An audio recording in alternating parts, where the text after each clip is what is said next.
सदाशिवसमारम्भं शङ्कराचार्यमध्यमाम् अस्मदाचार्यपर्यन्तां वन्दे गुरुपरम्पराम्।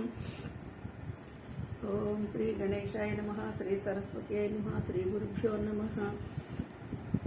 वसुदेवसुतं देवं कंसचाणूरमर्दनं देवकी परमानन्दं कृष्णं वन्दे जगद्गुरुम्। ओम सहना भवतु सहनौ भुनक्तु सह वीर्यं करवावहै तेजस्विनावधीतमस्तु मा विद्विषावहै। ओम शांति शांति शांति। हरि ओम श्री गुरुभ्यो नमः। ओम श्री कृष्ण परमात्मने नमः। श्रीमद्भगवद्गीता अधः चतुर्थोऽध्यायः ज्ञानकर्मसन्न्यासयोगः। श्रीभगवानुवाच इमं विवस्वते योगं प्रोक्तवान् अहमव्ययं विवस्वान्मनवे प्राहुर्मनुर्विक्ष्वाकवे ब्रवीत्। మా క్రిందటి క్లాస్లో మనము 3వ అధ్యాయాన్ని ముగించుకున్నాం. ఈరోజు మనం 4వ అధ్యాయాన్ని ప్రారంభిస్తూ ఉన్నాం.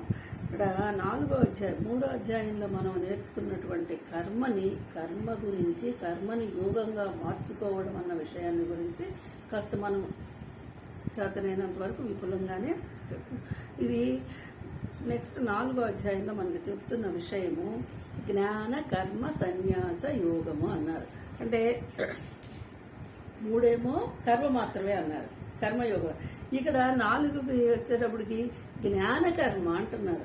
అంటే కర్మని జ్ఞానంతో కూడి, అది యోగం ఎలాగో అన్ని అధ్యాయాల్లో మనకు యోగమే చెప్పేది. ఇక్కడ జ్ఞానము కర్మ సన్యాసము 3 పదాలు వస్తున్నాయి ఈ అధ్యాయంలో.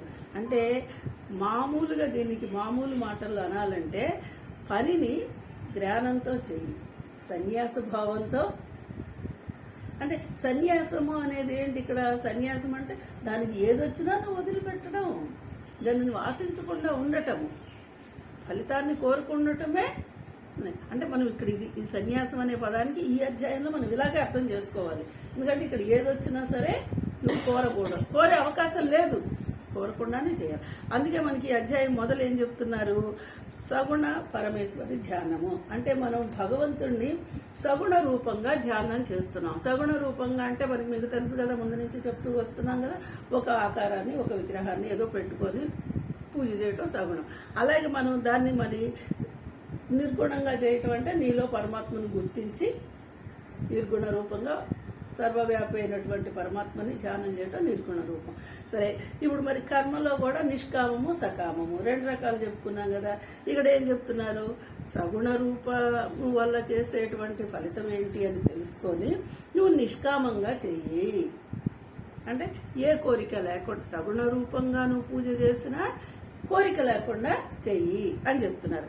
అలాగే ఈ కోరిక లేకుండా ఎవరు చేస్తారు? యోగులైనటువంటి మహాత్ములందరూ ఎలా చేశారు ఆ విషయం కూడా మనకి ఈ అధ్యాయంలో చెప్తున్నారు. అలాగే వారు చేసి ఎలాంటి అనుభవాన్ని పొందారు అదొకటి తెలుసుకోవడం. అలాగే మనం వేరువేరుగా చేసేటువంటి యజ్ఞాలు, వాటి వివరణ ఉంటుంది కదా, వాటికి వచ్చేటువంటి ఫలితం ఏంటి, అలాగే జ్ఞానం ఎంత. ఈ అధ్యాయంలో మనకి జ్ఞాన ప్రభావము ఎంత, కర్మ ప్రభావం ఎంతో 3వ అధ్యాయంలో బాగా అర్థం చేసుకున్నారు. 4వ అధ్యాయంలో జ్ఞాన ప్రభావాన్ని అర్థం చేసుకోవాలి అని మనకి టోటల్గా ఈ అధ్యాయం చెప్పే విషయం. సరే, ఈరోజు శ్లోకం చూద్దాం. అంటే ఇమం వివస్వతే యోగం ప్రోక్తవాన్ అహం అవ్యయం వివస్వాన్ మనవే ప్రాహుర్ మను ఇక్ష్వాకవే అబ్రవీత్. అంటే ఈ యోగాన్ని గురించి ఇప్పుడు ఈ జ్ఞాన కర్మ సన్యాస యోగము అని అంటున్నానే, దీని గురించి నేను ముందే చెప్పానయ్యా అంటున్నాడు ఇక్కడ భగవానుడు. మనం మొట్టమొదటి ఇది భగవాను వాచి కదా అంటున్నాడు. ఎలాగా? అహం నేను, ఇమం అంటే శాశ్వతమైన ఈ యోగమును ముందుగా ఎప్పుడో సూర్యుడికి చెప్పాను. మళ్ళీ సూర్యుడి నుంచి తన కుమారుడైనటువంటి మనువుకి బోధన జరిగింది. అంటే మనువు కుమారుడైన ఇక్ష్వాకునకు చెప్పాను అని చెప్తున్నారు. అంటే వీళ్ళకి నేను ముందే చెప్పాను. ఇప్పుడు మన అర్జునుడికి ఏం డౌట్ వస్తుంది ఈ మాట వినంగానే? అందరికీ తెలిసిన పాయింటే.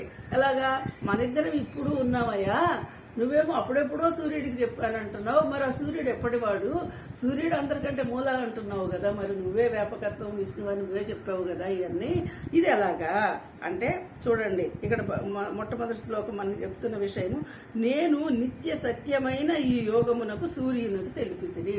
ఇది ఏమిటి? ఇది నిత్య సత్యం. ఆ సూర్యుడు నేను ఒకటేనని చెప్పబోయే మాటకి నాంది ఇది, నాంది.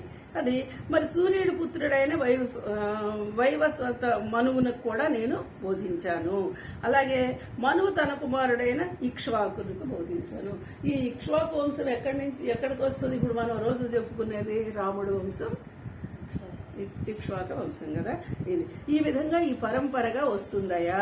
అప్పుడెప్పుడో పరంపరంగా వచ్చిన గీత ఇవాళ ఈ క్షణం, ఇప్పుడు ఇదంతమ్మా 2024, ఇప్పుడు మన చేతిలో కూడా, అంటే ఆ పరంపరలో మనం కూడా ఉన్నాం అన్నమాట.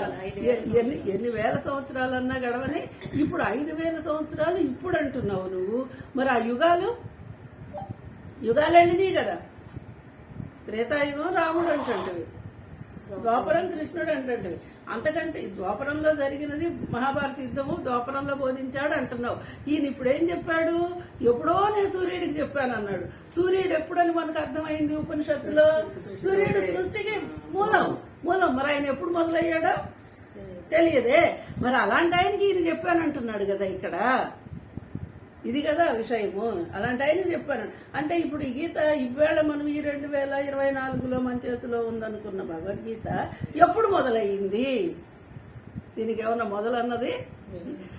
మహాభారతంలో వ్యాస భగవానుల ద్వారా రచింపబడ్డట్టు, కృష్ణ భగవానుడు చెప్పినట్టు అర్జునుడికి మనం నేర్చుకుంటున్నట్టు మనకి ఇదంతా ఈ జగన్నాటకంలో ఇదొక భాగం మాత్రమే. అసలు ఎప్పుడు బోధించాడయ్యా అంటే అది మూలమే భగవానుడు. ఇది తెలుసుకోవయ్యా. అందుకే ఇక్కడ నిత్య సత్యమైన, నిత్యం ఎప్పుడో సత్యమైనదే ఇది. అలాగే అయితే ఏవం పరాపర ప్రాప్తమిమం రాజర్షయో విదుహు సకాలే నేహ మహత యోగే నష్టపరంతప. అంటే ఈ పరంపర ఎలా వచ్చింది? పరంతప అంటే పరంతప అనే మాట అర్జునుడికి ఉపయోగించి అంటున్నాడు. అంటే పాపరహితుడా, అంటే పాపులను తప్పింపచేసేవాడు. పరంతప అంటే శత్రువులను నశింపచేసేవాడు, ఒక రకంగా అలా చెప్పాలి. అలాగే ఈ విధంగా ఈ పరంపరంగా ప్రాప్తించిన యోగము రాజర్షులు వెరిగిరి. అంటే ఆ యోగము చాలా కాలం క్రిందటే ఈ భూలోకమునందు లుప్తప్రాయమైన. మరి ఇది ఇప్పుడు ఏమైపోయింది? మళ్ళీ ఇప్పుడు ఎందుకు చెప్పాల్సి వచ్చింది? ఇప్పుడు జస్ట్ మనం అనుకున్న మాట కృష్ణుడు మళ్ళీ ఇప్పుడు శ్రీకృష్ణుడు రూపంలో అర్జునుడికి బోధించాడంట. అంటే ఇది అప్పుడెప్పుడో సూర్యుడికి చెప్పిన విషయాన్ని మళ్ళీ ఎందుకు చెప్తున్నాడు అంటే ఇది పరంపరలో లుప్తం. అంటే అది కాలం మాటకు వెళ్ళిపోయింది. కాలగర్భంలో మనం ఏదైనా విషయాన్ని అంటాం చూడండి, కాలగర్భంలో కలిసిపోయింది అంటుంటాం కదా, అలా లుప్తమైంది ఇది కూడా.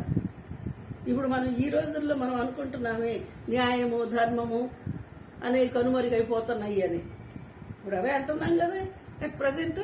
ఆ విధంగా ఇది కూడా నష్టం లుప్తమయ్యింది అన్నాడు. అర్జున, ఈ విధంగా పరాపర ప్రాప్తమైన ఈ యోగము రాజర్షులు ఎరిగరి, కానీ అనంతరము ఈ యోగము కాలక్రమమున భూలోకమునందు లుప్తమైంది. భూలోకంలో అంటే ఇంకా మిగతా చోట్ల ఎక్కడన్నా ఉన్నదా? ఉండబట్టే కదా. ఇప్పుడు లుప్తం అవడం అంటే పూర్తిగా అవ్వాలా. పూర్తిగా అయిపోతే మన చేతికి దొరికేది కాదు. మనం ఈవేళ మనం అధ్యయనం చేస్తున్నాం మనకు చేతైనంతలో అని మనం అనుకుంటా అంటే ఇది అందరూ అధ్యయనం చెయ్యాలి అని మనం ప్రచారం చేసుకుంటున్నాము అంటే ఇది మరి ఉండబట్టే కదా, పూర్తిగా లుప్తం అవ్వలేదు కదా. అంటే కనుమరుగయ్యింది. మబ్బుల చాటున సూర్యుడు ఉన్నట్టు మబ్బులు విడిపోగానే మళ్ళీ మనలో అజ్ఞానం అనే మబ్బు దొరికిపోతే మనం మళ్ళీ గీత వైపుకి రాగలము. అది ఏవాయం మయా అద్యత్యే యోగ ప్రోక్త పురాతన భక్తోసి మే సఖా చేతి రహస్యం ఏతదుత్తమం. మూడవది